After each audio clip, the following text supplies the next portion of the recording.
Kesehatan masyarakat bukan hanya tanggung jawab tenaga kesehatan saja, tetapi keberhasilan pelayanan kesehatan juga membutuhkan dukungan dari masyarakat itu sendiri. Artinya, masyarakat tidak hanya menerima pelayanan, tetapi juga terlibat langsung dan mendukung penuh setiap program pelayanan kesehatan.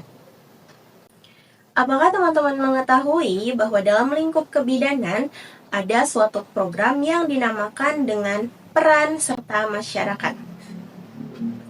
Peran serta masyarakat atau disingkat PSM adalah keterlibatan individu, keluarga, dan kelompok masyarakat dalam meningkatkan pembangunan kesehatan di lingkungannya sendiri, mulai dari perencanaan, pelaksanaan, hingga evaluasi kegiatan kesehatan.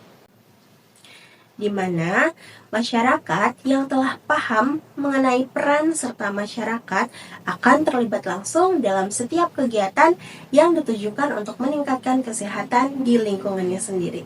Tujuan utama PSM adalah agar masyarakat bisa mengenali masalah, mengenali kebutuhan, hingga mencari solusi untuk meningkatkan derajat kesehatannya sendiri di lingkungan masing-masing. Lebih luas lagi, PSM dibuat untuk menciptakan masyarakat yang mandiri, sadar kesehatan, serta mampu menjaga dan meningkatkan kesehatannya secara berkelanjutan. Agar peran serta masyarakat ini bisa berjalan secara efektif, perlu ada penggerak dari masyarakat itu sendiri. Kalau teman-teman mengetahui apa itu posyandu, teman-teman juga mungkin mengetahui apa itu kader, terutama kader posyandu. Kader menjadi bentuk nyata peran serta masyarakat dalam pelayanan kebidanan di masyarakat atau di komunitas. Kader kesehatan adalah anggota masyarakat yang dipilih, dilatih, dan diberdayakan untuk menjadi penghubung antara tenaga kesehatan dan masyarakat. Nah, teman-teman, perlu diketahui bahwa kader tidak serta-merta menjalankan program berdasarkan instruksi dari tenaga kesehatan. Kader harus mampu menjalankan tugasnya dalam pelayanan kesehatan secara optimal, sehingga terdapat keterampilan khusus yang harus dimiliki oleh kader. Keterampilan ini disebut dengan 25 keterampilan dasar kader posyandu sebagai standar kompetensi kader untuk menjalankan pelayanan kesehatan di lingkungan masyarakat. Nah, agar lebih mengenal apa itu 25 keterampilan dasar kader posyandu, kita lihat beberapa klip berikut ini. 25 keterampilan dasar kader posyandu merupakan kemampuan yang harus dimiliki kader agar pelayanan kesehatan dapat berjalan tertib, efektif, dan bermanfaat bagi masyarakat. Keterampilan ini mencakup kemampuan komunikasi, pelayanan kesehatan dasar, pencatatan, hingga penggerakan masyarakat.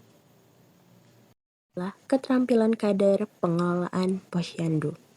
Kader memiliki keterampilan dalam mengelola kegiatan posyandu, seperti menyiapkan pelaksanaan kegiatan, mengatur alur pelayanan, serta melakukan pencatatan dan pelaporan hasil pelayanan.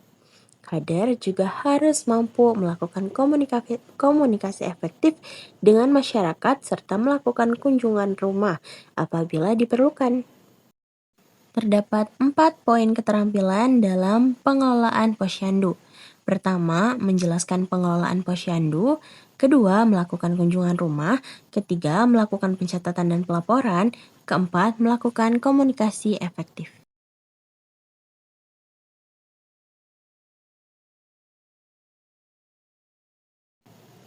Yang kedua, keterampilan pelayanan bayi dan balita. Dalam pelayanan bayi dan balita, kader mampu melakukan penimbangan berat badan, pengukuran pertumbuhan, serta membantu pemantauan perkembangan anak. Kader juga memberikan penyuluhan kepada orang tua mengenai gizi, imunisasi, dan perawatan anak sehari-hari. Poin-poin tersebut termasuk ke dalam poin keterampilan bayi dan balita yang berisi 7 poin. Pertama, melakukan penyuluhan penggunaan buku KIA bagian balita, melakukan penyuluhan ASI eksklusif, MPASI, dan pemberian makan kaya protein hewani sesuai umur balita. Ketiga, melakukan penimbangan, pengukuran panjang atau tinggi badan, dan lingkar kepala, serta plotting dalam buku KIA. Menjelaskan hasil pengukuran berat badan dan tinggi badan normal, kurang, stunting, dan rencana tindak lanjut. Kemudian, melakukan penyuluhan stimulasi perkembangan, vitamin A dan obat cacing sesuai usia anak. Kemudian, melakukan penyuluhan layanan imunisasi rutin lengkap dan PD3I. Terakhir, melakukan penyuluhan pemantauan tanda bahaya bagi bayi dan balita.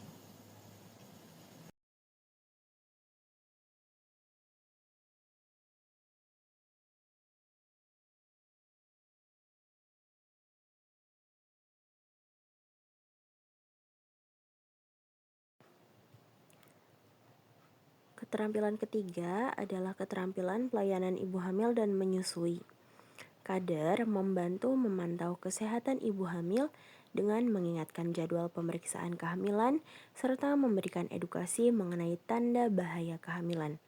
Selain itu, kader mendukung ibu menyusui melalui edukasi ASI eksklusif dan perawatan bayi baru lahir.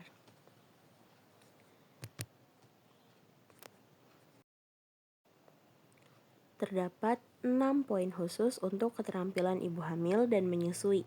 Pertama, melakukan penyuluhan isi piringku ibu hamil dan menyusui, melakukan penyuluhan menggunakan buku KIA bagian ibu hamil dan nifas, melakukan penyuluhan pemeriksaan ibu hamil dan nifas, menjelaskan bahwa ibu hamil perlu memantau status gizi dan tekanan darah dengan kurva buku KIA. Kemudian menjelaskan anjuran minum TTD setiap hari selama hamil. Kemudian melakukan penyuluhan pemantauan tanda bahaya ibu hamil dan juga ibu nifas.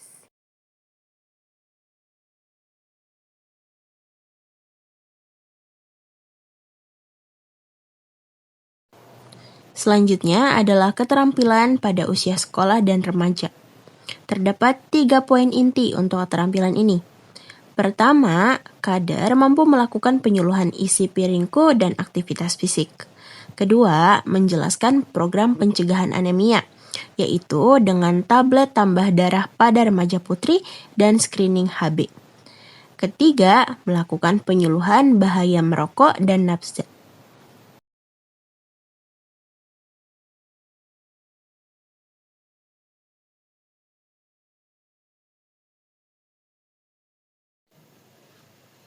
Kelompok keterampilan terakhir adalah keterampilan dasar usia dewasa dan lansia. Poin pertama adalah melakukan penyuluhan germas berupa isi piringku, aktivitas fisik, dan cek kesehatan. Kedua, menjelaskan penyakit terbanyak yang diderita oleh lansia, seperti obesitas, hipertensi, diabetes, stroke, kanker, penyakit paru obstruktif atau PPOK, TBC, diare, kesehatan jiwa, dan geriatri.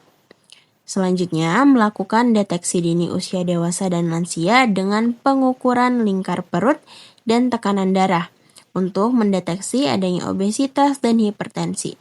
Selanjutnya adalah melakukan deteksi dini usia dewasa dan lansia dengan kuesioner untuk PPOK, TBC, kesehatan jiwa, geriatri, dan diabetes.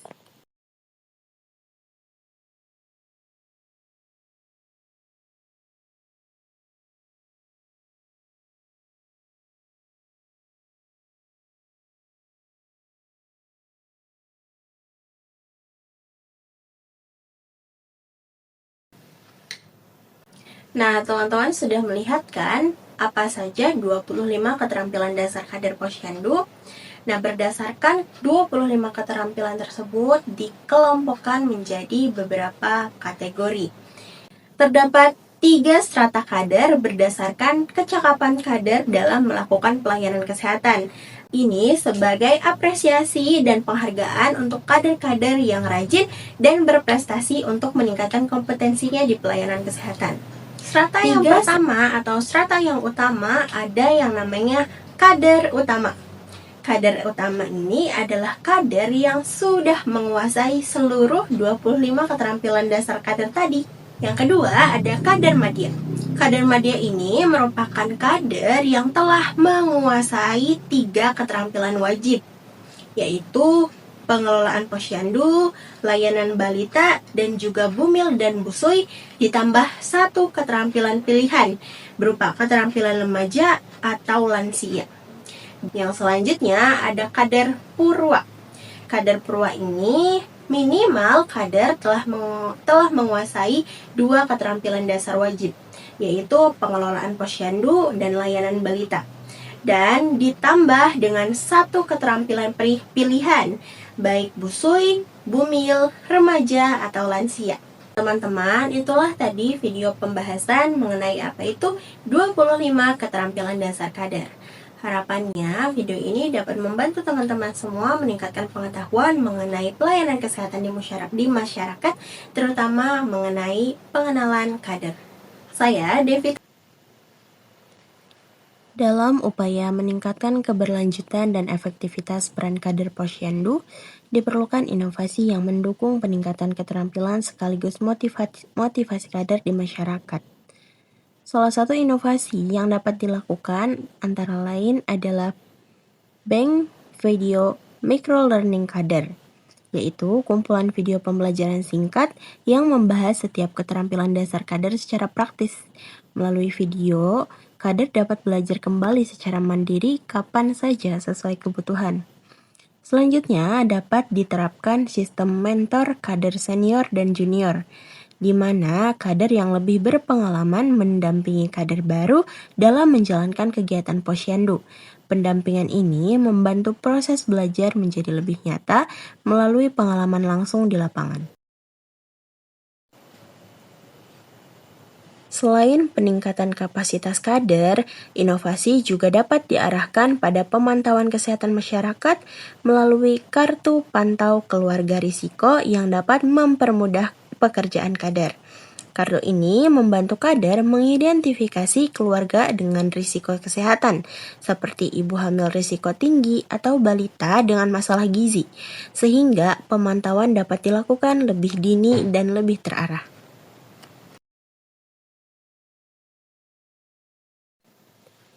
Inovasi terakhir, sebagai bentuk apresiasi dan motivasi, dapat diterapkan program Kader of the Month, yaitu pemberian penghargaan kepada kader yang aktif dan berdedikasi.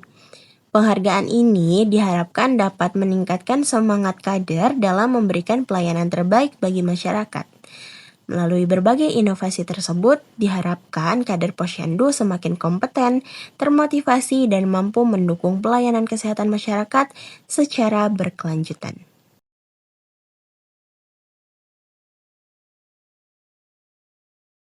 Saya, Devita Nurinasari, pamit undur diri. Mohon maaf atas segala kesalahan selama berjalannya video. Sampai jumpa. Wassalamualaikum warahmatullahi wabarakatuh. Terima kasih.